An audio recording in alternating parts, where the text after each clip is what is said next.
Good morning, j'espère que vous allez bien. Donc, 29e journée déjà.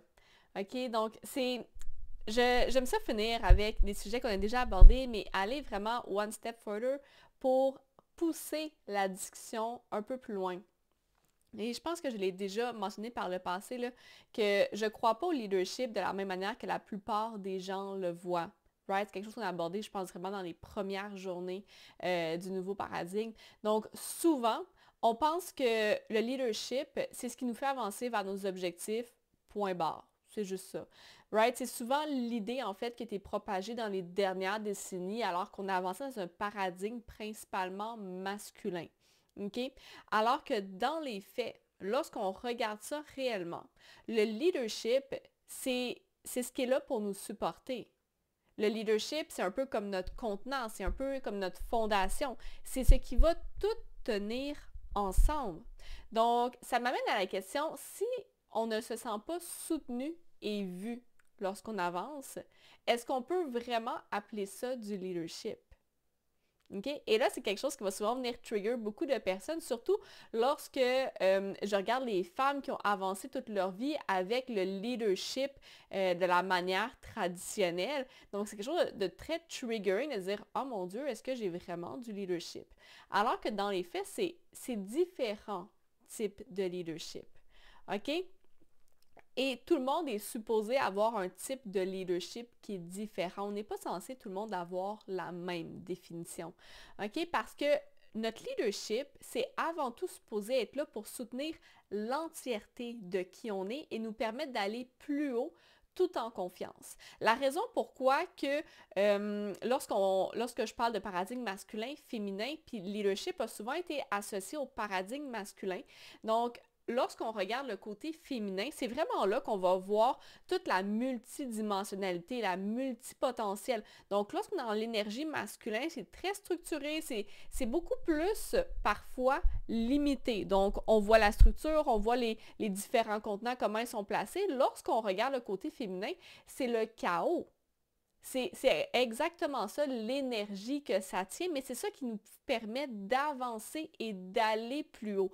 Donc, lorsque je parle de multidimensionnalité, c'est vraiment au paradigme féminin que je m'adresse ici. Et si je reviens au leadership en soi, le leadership, si c'est un peu comme mon contenant, c'est ça qui me permet de tenir l'entièreté de qui je suis, le leadership est là avant tout pour répondre à nos propres besoins énergétiques spécifiques.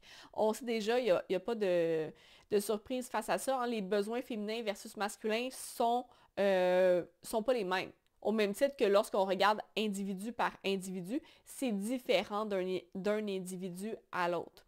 Et tout ça pour vous dire que si quelqu'un, à un moment donné, vous dit que le leadership, ça dépend uniquement de votre capacité à atteindre un objectif. Okay? Je ne vous dis pas, voici la bonne réponse, voici la mauvaise réponse. Tout ce que je vous demande, c'est de vous poser une question. Okay? Est-ce que vous représentez uniquement l'atteinte d'objectifs ou est-ce que vous ne représentez pas plutôt plusieurs choses? Okay? Parce que moi, je suis persuadée que vous êtes beaucoup plus que juste l'atteinte d'un objectif. Okay? Parce qu'on est toutes multidimensionnelles, qu'on le voit maintenant ou pas. OK? Puis, je pense pas qu'on devrait avoir besoin de mettre plus d'énergie sur la table ou de se laisser tomber en bas d'une falaise pour sentir qu'on a du leadership. OK? Parce que je pense vraiment qu'on manque de whole point here si on fait ça. Puis lorsque je dis se laisser tomber en bas d'une falaise, c'est parce que lorsqu'on pense à du leadership, souvent on pense à l'atteinte d'objectifs au détriment de comment on se sent, au détriment de qui on est. On ne pense pas que les deux peuvent coexister ensemble. Alors que dans les faits, les deux, le leadership est fait pour supporter l'entièreté de qui nous sommes. Right? Le leadership consiste à trouver comment est-ce qu'on peut répondre à la fois à nos besoins immédiats et à la fois à nos désirs, right? L'atteindre un objectif, où est-ce que je veux me rendre? Donc, comment est-ce que je peux concilier ensemble présent et futur? Le leadership, c'est l'art de diriger où est-ce que l'énergie va circuler. OK? C'est pas une histoire de contrôler ou de réprimer, c'est vraiment diriger l'énergie où est-ce qu'elle circule. On n'a pas besoin de plus d'énergie lorsqu'on comprend comment bien diriger ce qu'on a devant soi. Mais lorsqu'on a des fuites énergétiques, lorsqu'on ne comprend pas nécessairement comment contrôler, c'est là qu'on a l'impression qu'on n'a jamais assez, qu'il nous faut toujours plus d'énergie, qu'on doit toujours en mettre plus et qu'on est comme dans une espèce de cercle vicieux où est-ce que, mon Dieu, ça n'a pas de fin. Okay? Parce que, comme je le disais tantôt, au final, il y a vraiment une différence fondamentale entre la manière dont deux personnes devraient incarner leur leadership parce que ces personnes-là sont différentes. Okay? Tout le monde est différent. Donc, si on prend juste deux individus, ces personnes-là sont différentes, puis la meilleure façon de les soutenir toutes les deux, c'est pas de la même manière. Donc, of course, que le leadership associé à leur plus haut niveau de leur plus haute timeline, of course, que ça ne sera pas pile poil le même type de leadership. OK? Puis c'est aussi pour ça que c'est la première chose que je regarde quand quelqu'un vient dans mon monde, c'est exactement son système nerveux.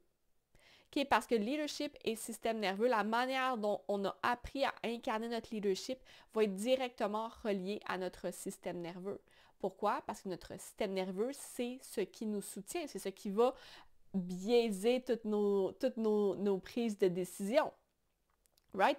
Donc, c'est vraiment le moyen le plus simple de voir où et comment est-ce que des processus de compensation en arrière.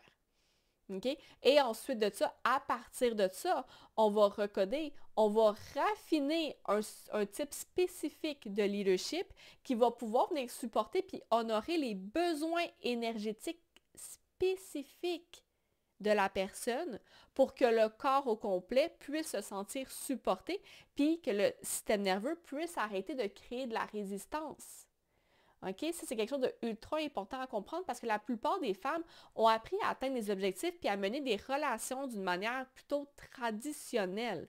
Alors que la plupart du temps, ça ne soutient pas leur cycle énergétique. Donc, of course, que lorsque on apprend à intégrer un type de leadership qui laisse une partie de soi de côté, donc un type de leadership qui n'est pas en alignement avec notre système nerveux, of course que ça va se refléter dans nos relations. Of course que la manière qu'on va interagir, qu'on va guider, qu'on va leader nos relations va être influencée par ce type de leadership-là que je garde à l'intérieur de moi.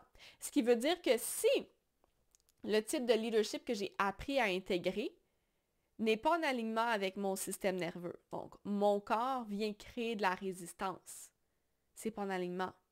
Mais évidemment que je vais apprendre à créer de la résistance dans mes relations, inconsciemment. Et j'ai beau vouloir relâcher, j'ai beau vouloir essayer plein de choses, les choses ne fonctionnent pas, mais le problème, c'est complètement en arrière. On doit aller voir the core foundation en premier.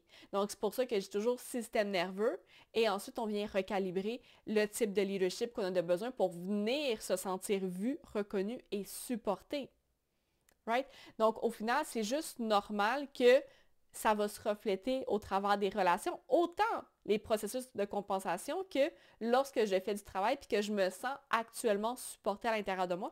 Of course que ça vient se refléter à l'extérieur dans nos relations aussi. Puis on n'a pas besoin de contrôler quelque chose. C'est quelque chose qui se fait naturellement. Donc, si on veut que quelque chose se fasse naturellement, soit inné, soit facile, ça veut dire qu'on ne peut pas uniquement changer des petites choses puis essayer de moduler des choses. Sinon, c'est là qu'on leak de l'énergie. Donc, si on veut que ça se fasse naturellement, on doit aller voir les core foundations que je vous parle depuis tout à l'heure pour que les choses soient capables de découler d'une manière qui soit facile par la suite. Right?